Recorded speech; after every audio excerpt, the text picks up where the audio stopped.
बिस्मिल्लाहिर्रहमानिर्रहीम। अस्सलाम वालेकुम स्टूडेंट, उम्मीद है आप सब खैरियत से होंगे। इससे पहले मैंने एक टॉपिक पढ़ाया था सेंट्रीपिटल फोर्स और सेंट्रीफ्यूगल फोर्स, उसी से रिलेटेड है और उसी की ये एप्लीकेशन है। उसमें से पहली एप्लीकेशन है हमारे पास बैंकिंग रोड।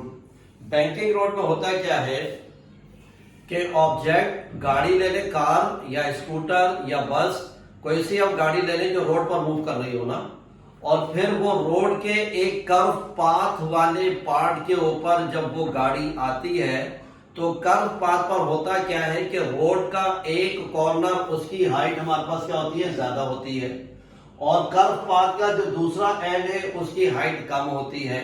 तो जब ऑब्जेक्ट कर्व पाथ वाले पार्ट के ऊपर आता है तो ऑब्जेक्ट में टर्निंग इफेक्ट आता है।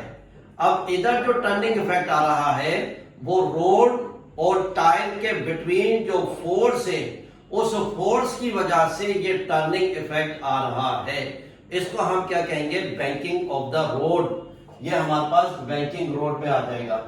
क्रीम सेपरेटर में क्या होता है, ये एक मशीन है और इस मशीन में मिल्क को डाला जाता है और इसको फिर इलेक्ट्रिसिटी के जरिए से इसका वर्क करवाया जाता है।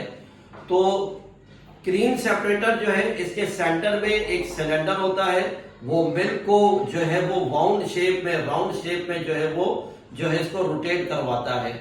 जब मिल्क रोटेट होता है तो मिल्क टू पार्ट्स में जो है वो डिवाइड हो जाता है। मिल्क का एक पार्ट जो है वो लाइट होता है और सेकंड पार्ट हैवियर होता है। तो जो लाइट पार्ट होता है वो सिलेंडर के करीब आ जाता है, या यूं कह लें कि सिलेंडर से आके चिपक जाता है, और मिल्क में से जो हैवियर पार्ट है वो जो है हमारे पास क्रीम सेपरेटर की जो वॉल है उसके कॉर्नर पर आकर वो जो है वो हैवी पार्टिकल, जिसको मिल्क कह रहे हैं, वो मिल्क उस क्रीम सेपरेटर की वॉल से आके चिपक जाता है। वो हैवी पार्टिकल है, और लाइट पार्टिकल जो है वो क्रीम सेपरेटर का जो सेंट्रल पार्ट है उसको हम सिलेंडर कह रहे हैं, उस सिलेंडर के साथ आके लाइट पार्टिकल जो है आपस में चिपक जाते हैं, वो हमारे पास क्रीम कहलाती है। और जो क्रीम सेपरेटर की वॉल से आके जो जिन्होंने हिट किया है वो हमारे पास क्या है, वो हैवी पार्टिकल है, वो मिल्क है। अब उसके ऊपर जो फोर्स लगी है वो कौन सी फोर्स लगी है, सेंट्रीफ्यूगल फोर्स लगी है उसके ऊपर। तो ये हमारे पास क्या आ गया, क्रीम सेपरेटर। फिर आखिर में लिखा हुआ ड्रायर। ये ड्रायर वॉशिंग मशीन से रिलेटेड है ये एग्जाम्पल, कि ड्रायर वॉशिंग मशीन में क्या होता है कि जब उसमें कपड़े डाले जाते हैं पानी डाल के, जब उसमें कपड़ों को साफ किया जाता है, धोया जाता है, और फिर उसमें से कपड़े उसी के अंदर रहते हैं, और फिर हम क्या करते हैं, उसके अंदर से पानी निकाला जाता है। किसके जरिए से, उस ड्रायर वॉशिंग मशीन के चारों तरफ छोटे छोटे से होल्स होते हैं, उन होल्स के जरिए से मशीन के अंदर भरे हुए पानी को बाहर निकाला जाता है और वो पाइप के जरिए से बाहर आ जाता है।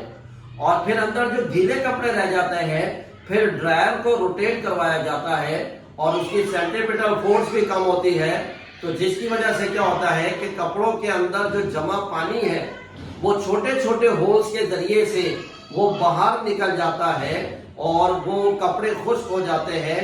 तो जिसकी वजह से यहाँ कपड़ों से जो पानी निकला है वो फिर बाहर की तरफ जो गया है वो किस फोर्स से गया है, वो सेंट्रीफ्यूगल फोर्स से गया है। उम्मीद है आपको स्टूडेंट के टॉपिक समझ में आया होगा।